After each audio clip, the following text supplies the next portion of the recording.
Aboriginal Australians make mention of red giant stars in their legends, their spoken tales. The Australian Aborigines probably observed the cyclical changes in the brightness of pulsating red giant stars such as Antares, Betelgeuse, and Aldebaran. They integrated their observations into their oral traditions, cultural narratives that served as a system of laws, social rules, and general knowledge transmission. European astronomers realized that red giants changed in brightness in 1596 when David Fabricius registered the variability of the star Mira. Johannes Hevelius went on to calculate the amplitude and periodicity of Mira's changes in 1662, but the oral traditions of Australian Aborigines could go much further back in time. They've inhabited the fifth continent for more than 65,000 years. Research examining oral traditions for geological events such as volcanic eruptions or meteorite impacts have shown that such oral traditions can survive for thousands of years. Dwayne Hamaker, Monash University and University of Southern Queensland, Australia, found new references to variable stars after reinterpreting the accounts of 19th and 20th century anthropologists and ethnologists who recorded some of the Aboriginal oral traditions. These results are being published in Australian Journal of Anthropology, and according to Hamaker, anthropologists sometimes misinterpret Aboriginal accounts in the past, wrongfully assuming them to refer to planets in solar systems rather than stars. Many anthropologists had limited training in astronomy, so misidentifications, conflated terminology, and errors were not uncommon, he said. Mars and Antares are often mixed up because of their comparable brightness and occasional close proximity. Hamaker found two oral traditions that referenced the variable stars Betelgeuse, Antares, and Aldebaran. Their changes in brightness carried important weight in the narratives and helped encode certain social rules such as signaling to the tribe when to celebrate initiation rituals. This is the first clear evidence of Indigenous people observing and recording stellar variation in oral traditions. The only widely accepted record of a pulsating variable comes from an Egyptian papyrus called the Cairo Calendar, which predicted good and bad luck periods throughout the year. That dated around 1200 BC. A statistical analysis of those periods revealed that they followed the variation of the eclipsing binary star Algol. Then magic fire and God's wrath. Hamaker reinterpreted two oral traditions that might be best explained by long-term observation of variable stars. The first one has a striking similarity to the Western story of Orion the Hunter and the Pleiades, the Seven Sisters. In this legend, a man called Neeruna, or Orion, is a skilled hunter who is attracted by the Ugarilya sisters, the Pleiades that is, and pursues them across the sky. Another character stands between them, Kambuduga, and the eldest of the sisters, represented by the Hyades star cluster. Kambuguda taunts Neeruna, who in turn hefts his club in his right hand, Betelgeuse, and it fills with fire magic ready to throw. But Kambuguda lifts her left foot, Aldebaran, which also fills with fire magic, to kick dust into Neeruna's face. And this humiliation makes Neeruna's magic fade. However, his magic recharges more quickly than Kambuguda's, and he tries to reach the sisters again. Kambuguda, her magic now depleted, calls for a row of dingo pups to protect them. They're represented by a row of stars that in Greek mythology forms Orion's shield.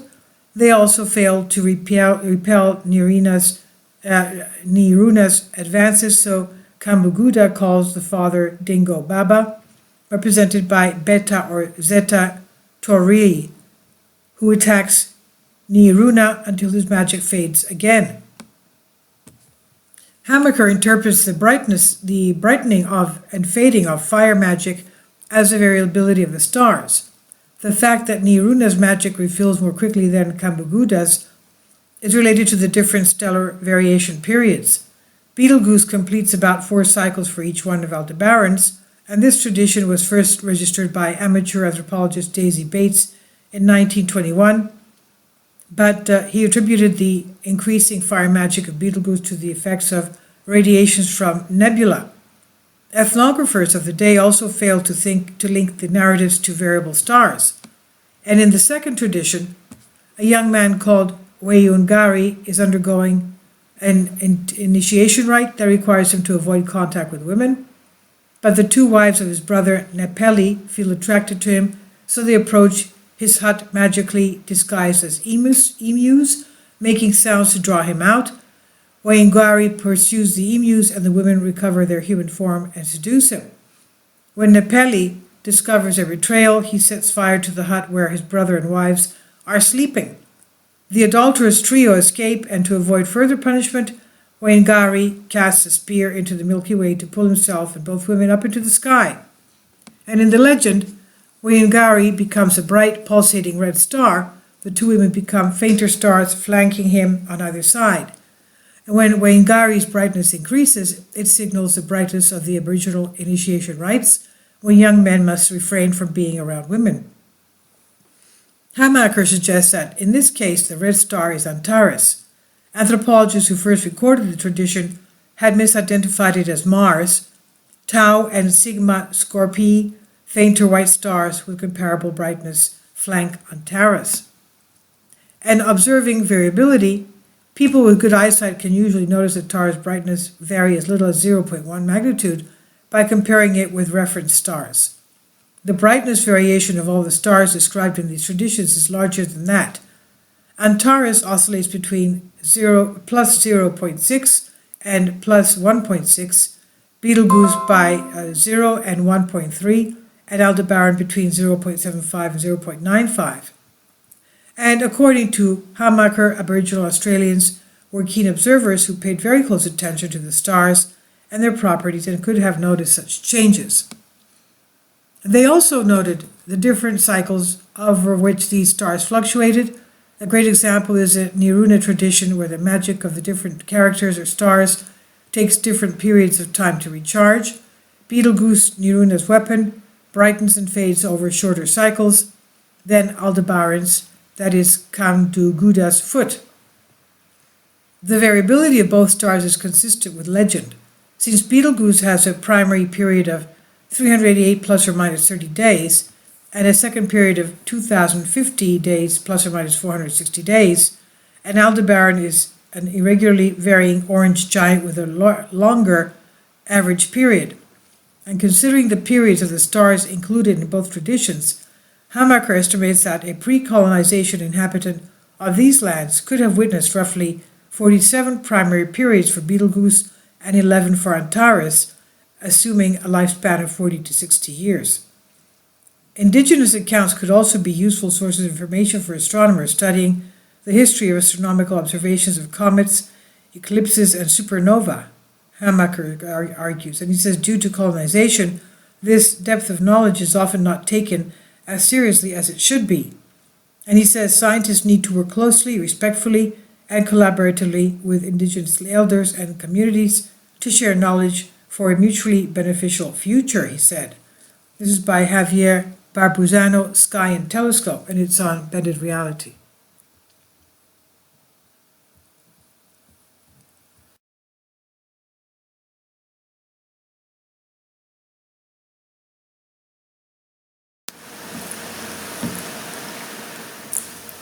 If you'd like to join me on my Patreon account, you will hear content not covered by mainstream media.